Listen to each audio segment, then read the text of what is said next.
Raiders cut Marcus Peters and lost to the Chiefs, 31-17. The Raiders were actually up 14-0, and I thought they were going to get at least 20 points. They only hit over 20 points one time during the season, and that was against the stinking ass New York Giants. But what's up next? Well, they're off for a week. They're going to need this time to lick their wounds because they've lost a couple in a row after winning a couple in a row. And then they're going to come out against the Minnesota Vikings. Now that game's going to be very important. If you beat the Vikings and you're heading the right direction, but they still have to play the Chiefs, they have to play the Chargers, and they still have to play the Broncos. The Broncos have been playing pretty good, but this is a very crucial part of the season. The offense has not been able to produce points. And now the defense has been hit with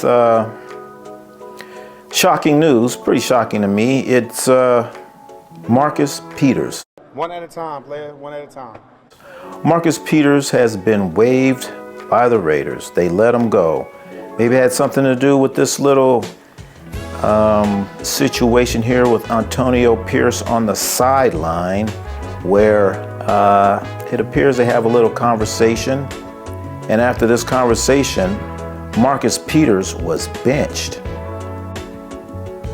I mean, let's remember, Marcus Peters actually had a pick six against the Detroit Lions. We all remember that on Monday Night Football. I mean, come on, this was a fantastic play. Look at him with the juke move going all the way.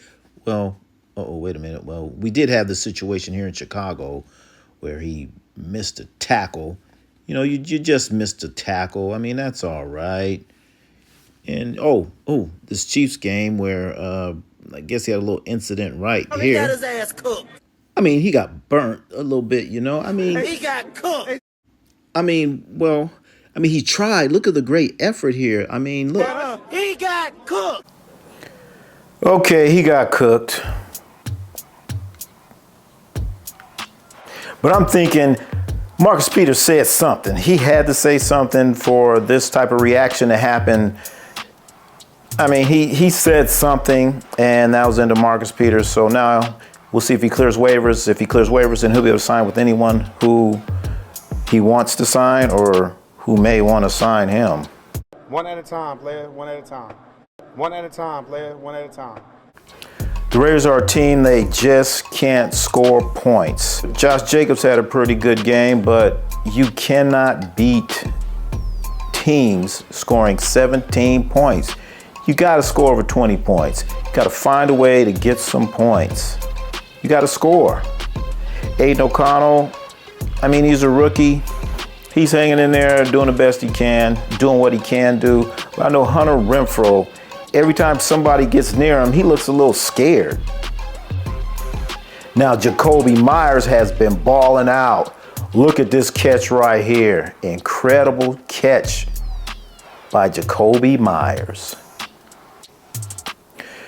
So this team needs a little time to get their shit together, figure out what direction they're going to go.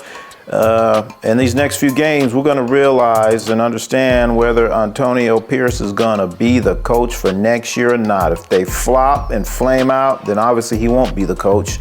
So there's a lot of, this is very important. These guys are coaching for their careers. And let's see what type of game plan they come up with. They have this Minnesota game, and if you beat Minnesota, then things are looking good. If you lose to the Vikings, it's good night. The party's over.